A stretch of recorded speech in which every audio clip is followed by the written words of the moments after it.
এটা মোৰ আমাৰ মৰমৰ ভাইচ চেয়াৰমেন আমাৰ জ্যেষ্ঠ ভাতৃপ্ৰতিম ৰাইট ডাঙৰীয়া আছে তেখেতক এখন ফুলাম নামত সম্বৰ্ধনা জ্ঞাপন কৰিছোঁ सदा सुखी रहिए हंसते रहिए हंसाते रहिए खिलखिलाते रहिए आप लोग आइए 2-5 काम हम लोग को देते रहिए आने का उठा दिया भारत माता की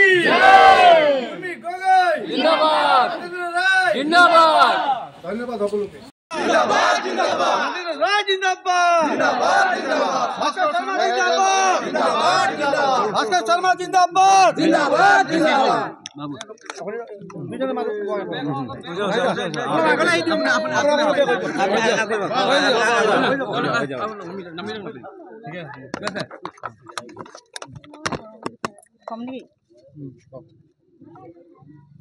আজি মাৰ্ঘেৰিটা আঞ্চলিক পঞ্চায়তৰ সভানেত্ৰী হিচাপে মোক কাৰ্যভাৰ দিছে।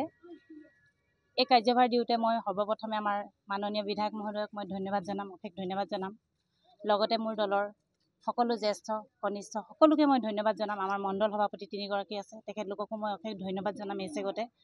আৰু আমাৰ যি জিলাৰ উপসভাপতি আছে মোৰ গুৰু হিচাপে আভাৱেশ দত্ত ডাঙৰীয়া, তেখেতকো মই অশেষ ধন্যবাদ জনাম।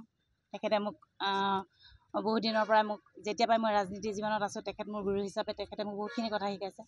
গতিকে আৰু বিশেষকৈ সকলোকে মই ধন্যবাদ জনাম। এতিয়া মই ভাষা বিচাৰি পোৱা নাই মই আচলতে কি ক'ম। আশা ৰাখিছোঁ এই 5 বছৰ মোক যি দায়িত্বভাৰ দিছে, যি বিশ্বাসত মোক এই দায়িত্বভাৰ দিছে মই সুচাৰুৰূপে পালন কৰিম।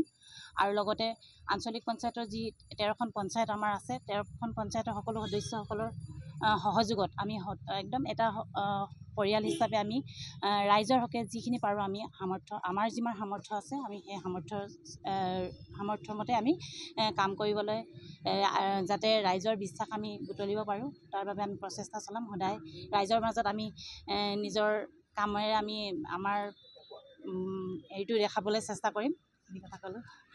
আৰু বিশেষ সকলোকে মই ধন্যবাদ জনাইছোঁ। আজিৰ দিনটোত মোৰ কাৰণে আজি যিহেতু বহুত আমাৰ দলীয় সতীৰ্থসকল আহিছে, সকলোকে মই অশেষ ধন্যবাদ জনাইছোঁ এই চেগতে।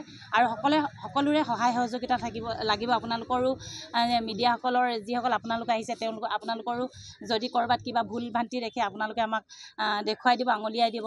আমি চেষ্টা কৰিম ৰাইজৰ হকে আমি কাম কৰি যাবলৈ। 5 বছৰ যি বিশ্বাসত আমাক এই দায়িত্ব অৰ্পণ কৰিছে আমি যাতে ৰাইজৰ আশা পূৰ্ণ কৰিব পাৰোঁ, আশা স্বৰূপে আমি মানে ৰাইজৰ মাজত তেওঁলোকৰ আশা আকাংক্ষা পূৰণ কৰিব পাৰোঁ, সেইখিনি কথা ক'লোঁ।